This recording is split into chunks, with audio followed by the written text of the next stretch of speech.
Les joueurs du Real n'étaient pas là pour rigoler à l'Olympiakos parce qu'ils avaient perdu à Liverpool lors de leur dernière sortie, donc ils avaient envie de se reprendre sur la pelouse du Pirée. On va voir les meilleurs moments de ce match. Dans le jeu, donc c'est positif pour la suite et il faut continuer dès dimanche à Gérone. On a vu une super entente ce soir entre Vinicius et vous-même. Vous êtes énormément cherché, beaucoup trouvé aussi sur le terrain. Ça a marché sur beaucoup d'occasions. Est-ce que vous pouvez nous parler un peu de ça ? Je suis très content. Je pense que c'est un honneur pour moi de jouer avec un joueur de sa qualité. J'ai eu la chance de jouer avec beaucoup de joueurs de grande qualité offensivement dans ma carrière. Je suis très content de jouer avec lui. Il comprend le football comme peu de joueurs le comprennent. Il est capable de faire pas mal de différences. Il faut lui laisser aussi la place de s'exprimer et c'est un joueur fondamental pour nous. Vinicius n'a pas marqué. Il a fait une passe exceptionnelle sur le premier but de Kylian. Il a eu un but refusé. Il lui en a donné 2 même. Oui, mais je pense que c'est la première qui est. Oui, la première, l'extérieur du pied est magnifique. Et quatrième aussi, parce que la prise de balle, comment il élimine le défenseur. Oui. Non, c'est encourageant pour le Real si les deux se trouvent aussi bien sur le terrain. Avec un but de la tête de Mbappé, qui est censé être son point. C'est assez rare de le son voir. 13e en carrière, lui qui a passé il y a beaucoup. 13e, et on sait qu'il a passé il y a quelques jours la barre des 400 buts Donc 13 dans sa carrière. 13 buts de la tête. Je me souviens qu'il a marqué contre Brest tout le temps de la tête. Je sais pas pourquoi. Et pourtant, il a mis bien. Hein. Il en a déjà mis sur Ligue 1. bien. Hein. Ouais, la détente est belle, il a mis bien. Hein. Et sachez que Camavinga est sorti à la mi-temps plutôt malade que blessé, ce qui est plutôt une bonne nouvelle. Il avait des problèmes de respiration, donc rien de grave a priori C'est la grippe. pour Camavinga. Cette victoire ne va pas soulever tous les doutes qui planent sur ce Real Madrid depuis plusieurs semaines. Ils étaient sur une série de 3 matchs de toute compétition, donc sans victoire. Comptant la défaite à Liverpool. Exactement. Là, ils renouent avec le succès. Mbappé, effectivement, qui est leur homme fort sur ce début de saison, et encore une fois buteur, l'unique buteur. Mais ce qu'on va retenir, c'est que dans le contenu, ce qui est critiqué depuis plusieurs semaines, c'est que ça reste encore très compliqué. Cette défense était remaniée. Pas de Militao, pas de Heusen. C'était Carreras, notamment donc, dans l'axe central avec Asensio.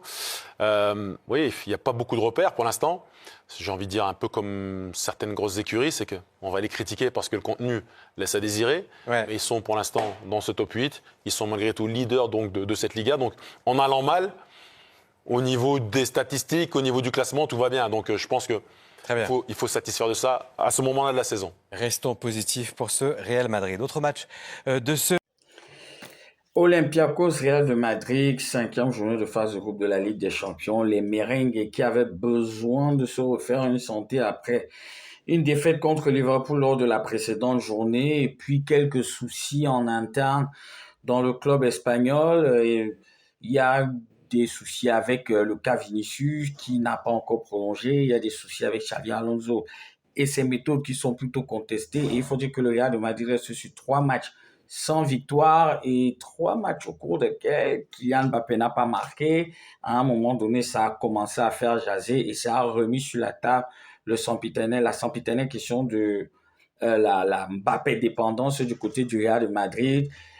Et il y avait beaucoup de choses comme ça qui entouraient cette rencontre-là et surtout une statistique que beaucoup de gens ignorent encore, c'est que le Real de Madrid, avant le Madien, ne s'était encore jamais imposé sur le sol grec. À chaque fois, c'était des nuls ou quelquefois des défaites, des trucs comme ça, mais c'était jamais encore imposé. Donc, véritablement, tous les signaux étaient rouges pour cette rencontre-là, d'autant plus qu'il ne faut pas se faire larguer dans le peloton de tête parmi les 8 premiers de la phase de groupe. Et justement, celui dont j'ai commencé à parler, ça a été la lumière. Honnêtement, la seule chose qu'on peut retenir de cette rencontre-là, c'est véritablement le quadruplé de Kylian Mbappé. Oui, vous avez bien suivi un magnifique quadruplé de la part de celui que j'aime affectueusement appeler le Kid de Bondy, qui nous a gratifié d'un match waouh, énorme, match énorme de la part du Real de Madrid. Alors, il faut dire que très vite, les Grecs ouvrent le score à la 8e minute par l'intermédiaire de Chiquinho. Et là, on se dit, encore en Grèce, ça va être compliqué pour le Real. Sauf que Kylian Mbappé a marqué 3 buts, tenez-vous bien, en 7 minutes. 22e, 24e, 29e, 3 buts en 7 minutes. Et là, on se dit, voilà, le game est plié, le Real a fait tout ce qu'il fallait. Après, le match est devenu étriqué parce qu'en face, il y a une équipe d'Olympiakos qui était courageuse, qui était volontaire, qui a été très tenace, qui n'a rien lâché. Donc, tu as le but de Mehdi Taremi, pour ceux qui l'ont oublié, le joueur, l'Iranien qui évoluait l'année dernière du côté de l'Inter de Milan. Mehdi Taremi qui marque à la 52e minute. Et là, on se dit 3-2, attention, sauf que derrière, 8 minutes après, Mbappé marque le quadruplé à la 60e minute. On est à 4-2.